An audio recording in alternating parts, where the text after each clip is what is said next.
Hello दोस्तों, welcome to Pratibha study अड्डा। दोस्तों, आज हम लोग यहाँ पर देखने वाले हैं यूपी ट्रिपल एससी पेट एग्जाम भौतिक विज्ञान से आने वाले वेरी वेरी मोस्ट इम्पॉर्टेंट प्रश्न।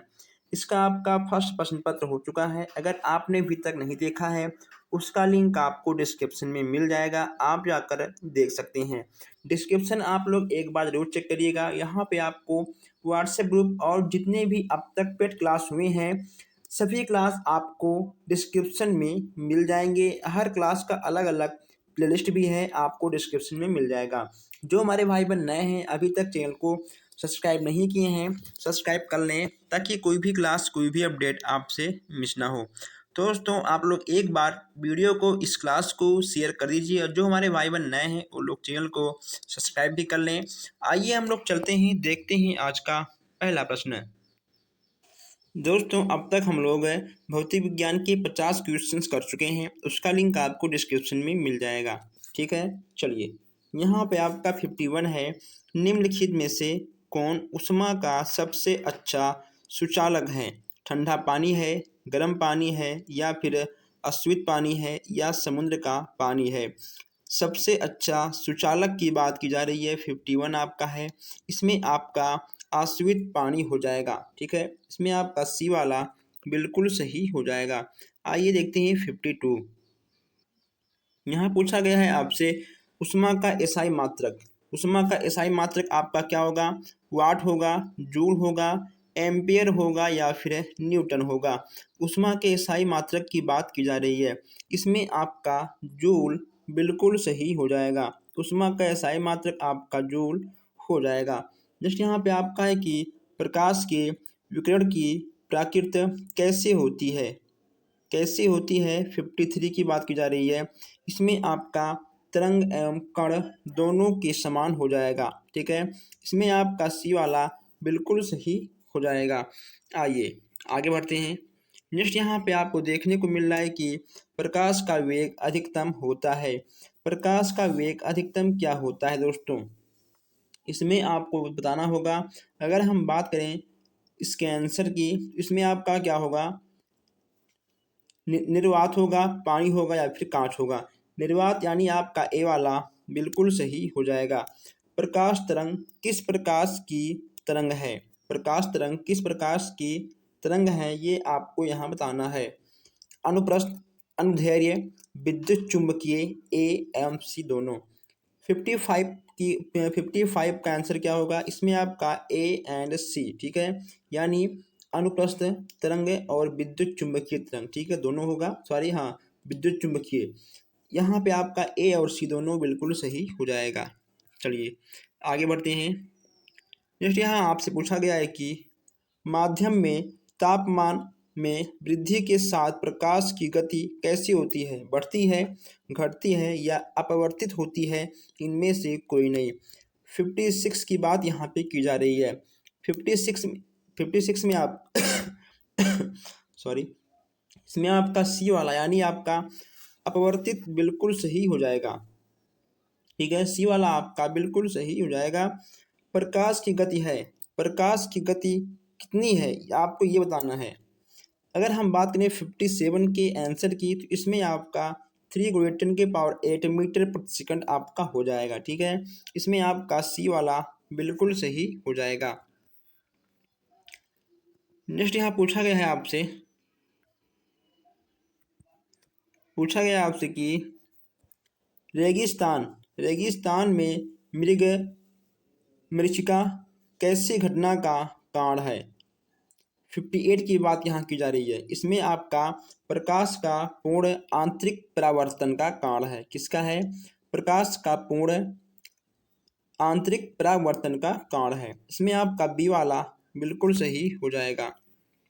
चलिए आगे देखते हैं। नेक्स्ट यहाँ पूछा गया है कि आकाश का रंग किस कारण से नीला दिखाई पड़ता है?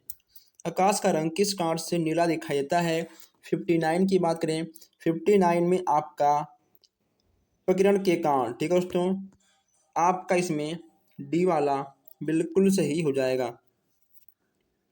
नेक्स्ट यहाँ पूछा गया है वायुमंडल में प्रकाश का विसरण का कारण है। वायुमंडल में प्रकाश के विसरण का कारण आपका क्या होगा? इसमें आपका कार्बन डाइऑक्साइड होगा, जलवाष्प होगा या फिर धूल कण होगा या हीलियम होगा। अगर हम बात करें आंसर की तो इसमें आपका धूल कण बिल्कुल सही हो जाएगा। ठीक है, सी यानी आपका धूल कण। आइए आगे बढ़ते हैं। नेक्स्ट यहाँ पूछा गया है किस रंग के प्रकाश का अपवर्तनांक सबसे कम होता है? लाल होता है, बैंगनी होता है, पीला होता है या आसमानी होता है? 61 में आपका लाल हो जाएगा। ठीक है, ए वाला यानी आपका लाल बिल्कुल सही हो जाएगा।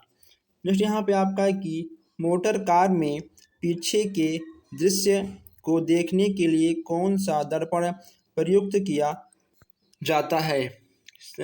62 की बात यहाँ की जा रही है। इसमें आपका अवतल लेंस हो जाएगा, सॉरी इसमें आपका ठीक है उत्तल दर्पण हो जाएगा। ठीक है, मोटर कार के पीछे की दृश्य देखने में दोस्तों साइड मिरर लगा होता है, वह आपका उत्तल दर्पण होता है। ठीक है, साइड मिरर आपका उत्तल दर्पण होता है। चलिए आगे बढ़ते हैं। दाढ़ी बनाने के लिए काम में लाया जाता है। दोस्तों दाढ़ी बनाने के लिए कौन सा दर्पण हम लोग यूज करते हैं? कौन से दर्पण को नाई लोग यूज करते हैं? उत्तल दर्पण, समतल, अवतल या अवतलोत्तर दर्पण। 63 की बात यहाँ की जा रही है। इसमें आपका अवतल दर्पण बिल्कुल सही होगा। ठीक है दोस्तों, अवतल दर्पण 63 में आपका बिल्कुल सही हो जाएगा। नेक्स्ट यहाँ पे आपका है कि लाल कांच को अधिक गर्म करने पर वह कैसा दिखता है? हरा दिखता है, लाल, नीला या पीला आपका दिखता है। लाल कांच की बात की जा रही है 64 में। इसमें आपका हो जाएगा कि वह हरा दिखता है। कैसा? वह हरा रंग का दिखता है। आइए आगे बढ़ते हैं। नेक्स्ट यहाँ पूछा गया है आपसे कि निकट दृष्टि दोष से पीड़ित व्यक्ति के चश्मे में प्रयोग किया जाता है। उत्तल लेंस, अवतल लेंस, उत्तल दर्पण या फिर बेलनाकार लेंस। 65 की बात करें इसमें आपका अवतल लेंस हो जाएगा। ठीक है, अवतल लेंस आपका इसमें बिल्कुल सही हो जाएगा। नेक्स्ट यहाँ पे आपका है कि यदि एक व्यक्ति दो समतल दर्पण जो 60 अंश कोण पर रखे हैं के बीच खड़ा हो तब उसे कितने प्रतिबिंब दिखाई देंगे? 4, 5, 6 या 7? 66 की बात करें इसमें आपका 5 बिल्कुल सही हो जाएगा। 5 इसमें आपका बिल्कुल सही हो जाएगा। आइए आगे बढ़ते हैं। नेक्स्ट यहाँ पे आपका है कि इंद्रधनुष का निर्माण कैसे होता है? प्रकाश के परावर्तन से, प्रकाश के अपवर्तन से, अपवर्तन तथा प्रकाश के पूर्ण आंतरिक परावर्तन से, प्रकाश के विसरण से। 67 की बात करें 67 में आपका सी वाला बिल्कुल सही हो जाएगा। अपवर्तन तथा प्रकाश के पूर्ण आंतरिक परावर्तन से। ठीक है, सी वाला आपका बिल्कुल सही हो जाएगा। आइए नेक्स्ट यहाँ पे देखते हैं। नेक्स्ट आपसे कहा गया है 1.5 मीटर लंबे व्यक्ति को अपना पूर्ण प्रतिबिंब देखने के लिए आवश्यक दर्पण की न्यूनतम लंबाई कितनी होनी चाहिए? 1.5 मीटर लंबे व्यक्ति को कितना दोस्तों कितना बड़ा उसे दर्पण चाहिए कि वह अपनी पूरी बॉडी को उस दर्पण में देख सके? इसमें आपका हो जाएगा 0.75 मीटर। ठीक है, आपका बी वाला बिल्कुल सही हो जाएगा। चलिए आगे बढ़ते हैं। नेक्स्ट यहाँ पे आपसे कहा गया है कि दूर की वस्तुओं का निरीक्षण करने के लिए किस प्रकाशित यंत्र का उपयोग किया जाता है? इसमें आपका क्या होगा? सरल सूक्ष्मदर्शी, संयुक्त सूक्ष्मदर्शी, इलेक्ट्रॉन माइक्रोस्कोप या फिर दूरदर्शी। 69 की बात कर लें हम यहाँ पे तो 69 में आपका दूरदर्शी आपका बिल्कुल सही हो जाएगा। ठीक है दोस्तों, दूरदर्शी आपका बिल्कुल सही हो जाएगा। आइए आगे बढ़ते हैं। नेक्स्ट यहाँ पे आपसे कहा गया है कि त्वरित चालक बनाए जाते हैं लोहे के, तांबे के, एल्युमिनियम के या फिर इस्पात के। 70 की बात करें 70 में आपका बी वाला बिल्कुल सही हो जाएगा। ठीक है दोस्तों, तांबे के बी वाला आपका बिल्कुल सही हो जाएगा। यहाँ पे आपका है कि बिजली के बल्ब का फिलामेंट किस तत्व से बना होता है? तांबा से, लोहा से, सीसा से या फिर टंगस्टन से? 71 की बात करें, 71 में आपका टंगस्टन आपका बिल्कुल सही हो जाएगा। ठीक है, डी वाला आपका बिल्कुल सही हो जाएगा। नेक्स्ट यहाँ पे आपको देखने को मिल रहा है कि 72 में निम्नलिखित में से कौन सा पदार्थ विद्युत का सबसे अच्छा चालक है? चांदी है, तांबा है, सोना है या अभ्रक है? यहाँ पे चालक की बात की जा रही है, चालक और अचालक। ठीक है, विद्युत का सबसे अच्छा चालक, विद्युत का सबसे अच्छा चालक, यहाँ से प्रश्न आपके बन सकते हैं। आप इन दोनों के बारे में अच्छे से पढ़कर तभी आप लोग जाइएगा। अगर हम चालक की बात करें तो इसमें आपका चांदी हो जाएगा। ठीक है दोस्तों, चालक हो जाएगा आपका चांदी, और आपका तांबा, अभ्रक और सोना ये सब आपके अचालक के अंतर्गत आएंगे।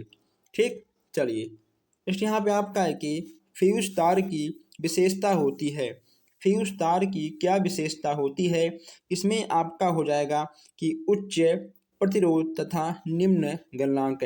अगर दोस्तों उच्च प्रतिरोध यानी अगर अधिक वोल्टेज पाएगा तो तुरंत उसके तार गल के कट जाते हैं। ठीक है दोस्तों, वही कहा गया है यहाँ पे आपका उच्च, ठीक है, प्रतिरोध है और निम्न गलनांक यानी गलता बहुत जल्दी है उच्च प्रतिरोध पाने पर। आपका सी वाला बिल्कुल सही हो जाएगा। चलिए आगे बढ़ते हैं। नेक्स्ट यहाँ पे आपका 74 है। यहाँ पे कहा गया आपसे कि बिजली के फ्यूज का तार किससे बना होता है? टीन से, सीसा से, निकेल से, टीन और शीशे की मिश्रण धातु से। बिजली के फ्यूज का तार किससे बना होता है, ये आपसे पूछा गया है। 74 की बात करें तो इसमें आपका डी वाला बिल्कुल सही हो जाएगा, टीन और शीशे की मिश्रण धातु से। यहाँ पे आपका नेक्स्ट है कि एक कार बैटरी में प्रयुक्त विद्युत अपघटन होता है, इसमें आपका क्या होगा? 75 की बात करते हैं। 75 में आपका सल्फ्यूरिक अम्ल बिल्कुल सही हो जाएगा। ठीक है, बी यानी आपका सल्फ्यूरिक अम्ल बिल्कुल सही आपका हो जाएगा।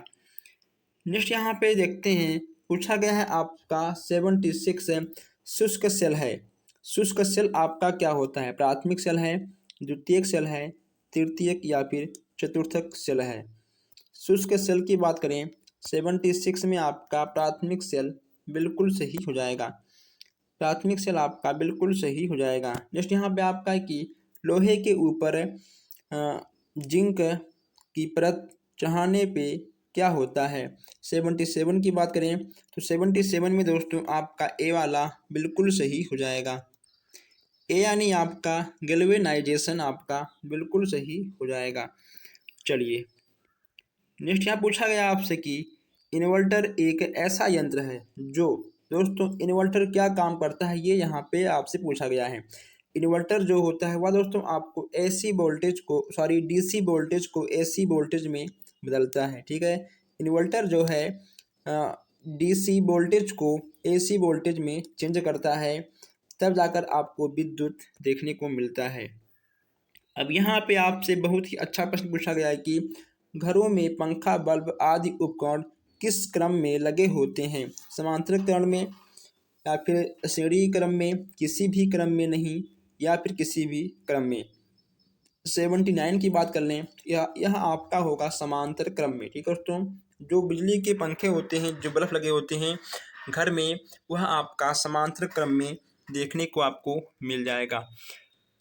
नेक्स्ट यहाँ पे आपका है, एक स्वतंत्र रूप से लटका हुआ चुंबक सदैव ठहरता है। दोस्तों सदैव, अगर मान लो आप किसी भी चुंबक दोस्तों, अगर मान लो आपके पास कोई भी लंबा लंबा चुंबक है, अगर आप उसमें धागा बांधकर उसको स्वतंत्र रूप से टांग दोगे तो वह किस दिशा की ओर रहेगा, यही आपसे पूछा गया है। ठीक है, अगर हम बात करें इसके आंसर की, यह आपका उत्तर दक्षिण की दिशा की ओर रहेगा। कंपास का नाम तो आप लोगों ने सुना होगा।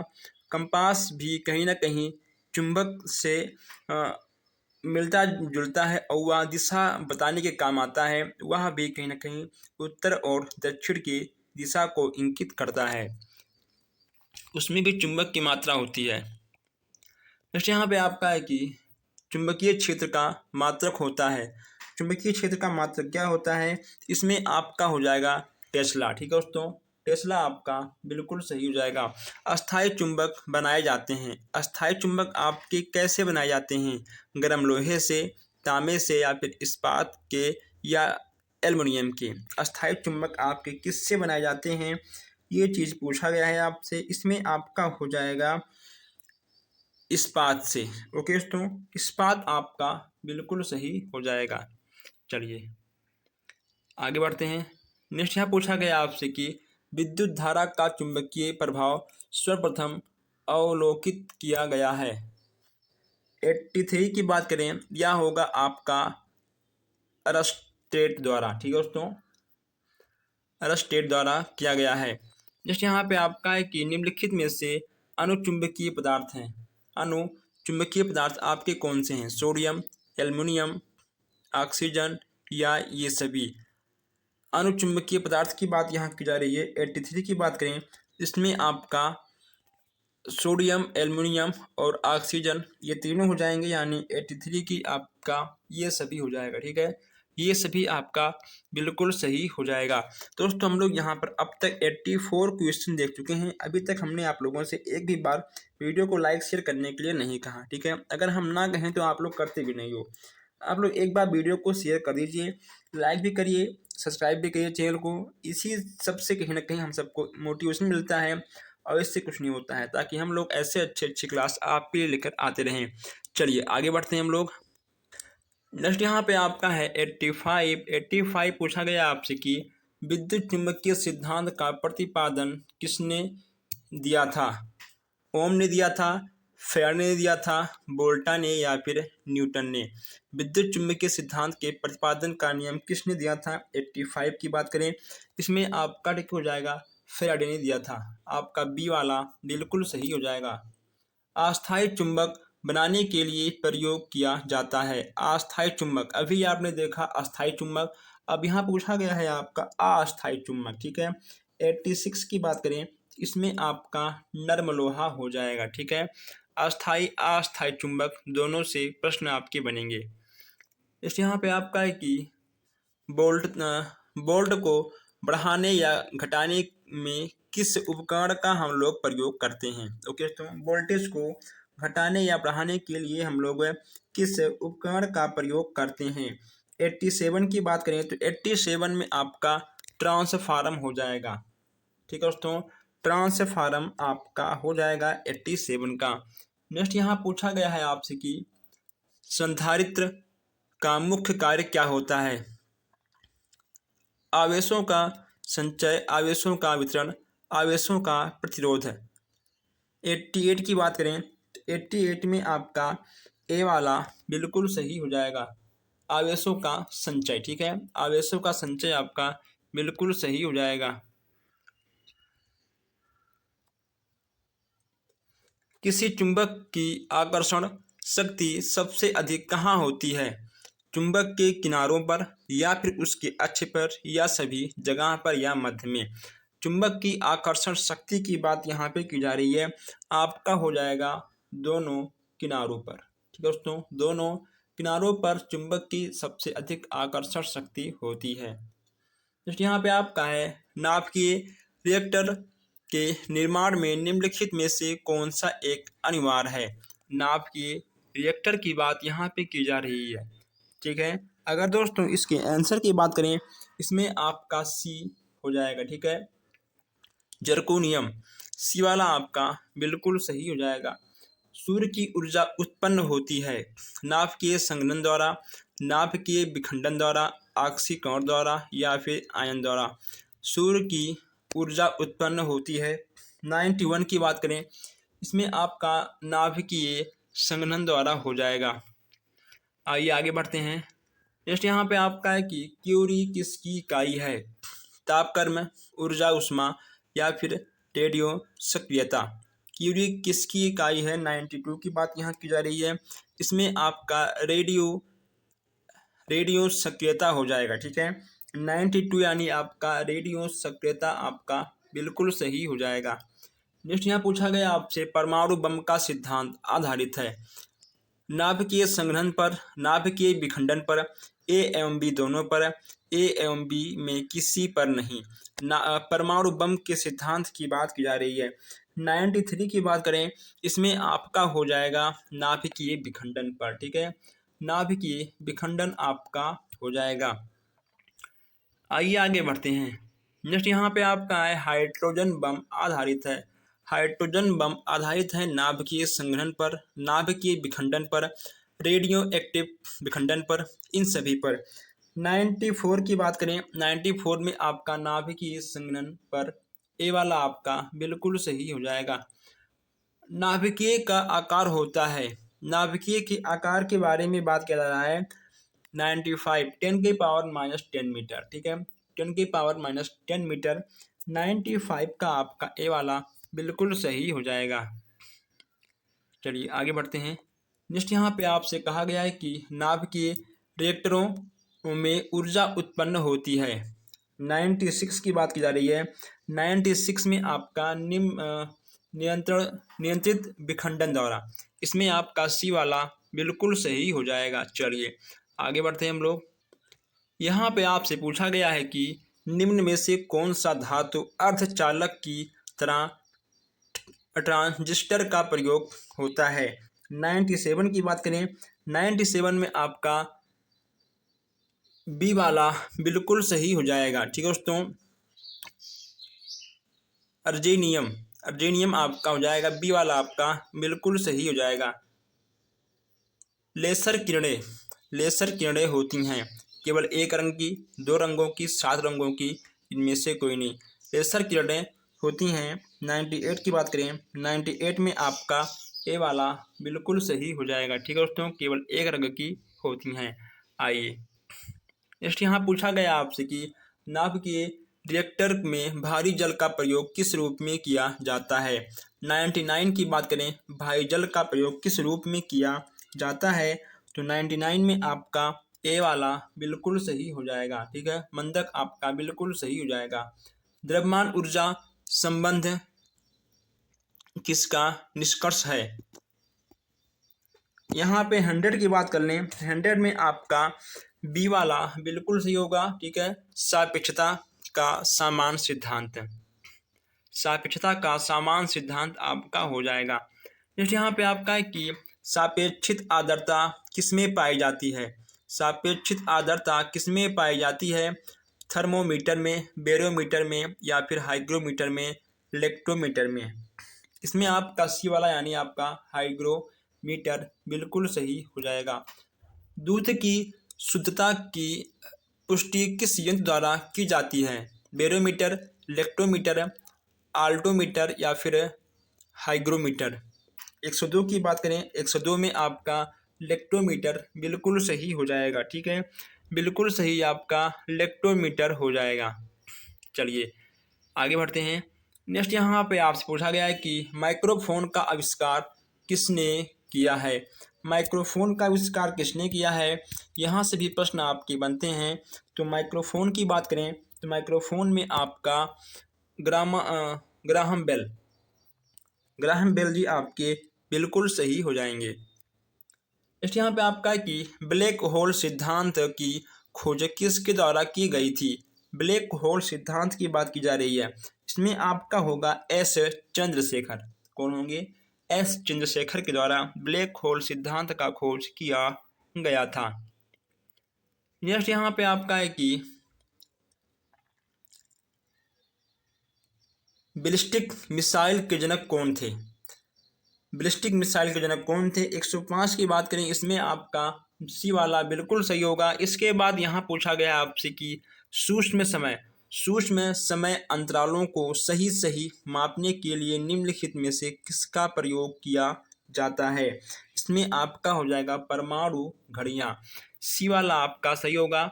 आगे बढ़ते हैं। नेक्स्ट यहाँ पूछा गया है कि स्वतः चालित गाड़ियों में ब्रेक में किस प्रकार की व्यवस्था होती है। 107 की बात करें, यह हो जाएगा आपका हाइड्रोलिक। ठीक है, हाइड्रोलिक आपका हो जाएगा। इसमें आपका 107 में आपका डी वाला बिल्कुल सही हो जाएगा। नेक्स्ट यहाँ पूछा गया है कि नाभिकीय रिएक्टर में नियंत्रित के रूप में किसका प्रयोग किया जाता है? इसमें आपका क्या होगा, 108 की बात करें, 108 में आपका दोस्तों ठीक है बी वाला बिल्कुल सही हो जाएगा। जो हमारे भाई बहन अभी तक चैनल को सब्सक्राइब नहीं किए हैं कर लें, ताकि आगे आने वाले practice set, solve unsolve paper, हर क्लास आप तक पहुँचे और हर अपडेट आप तक पहुँचे। दोस्तों बस आज के लिए इतना ही, हम मिलते हैं फिर आपसे बहुत जल्द ही नेक्स्ट क्लास में। धन्यवाद।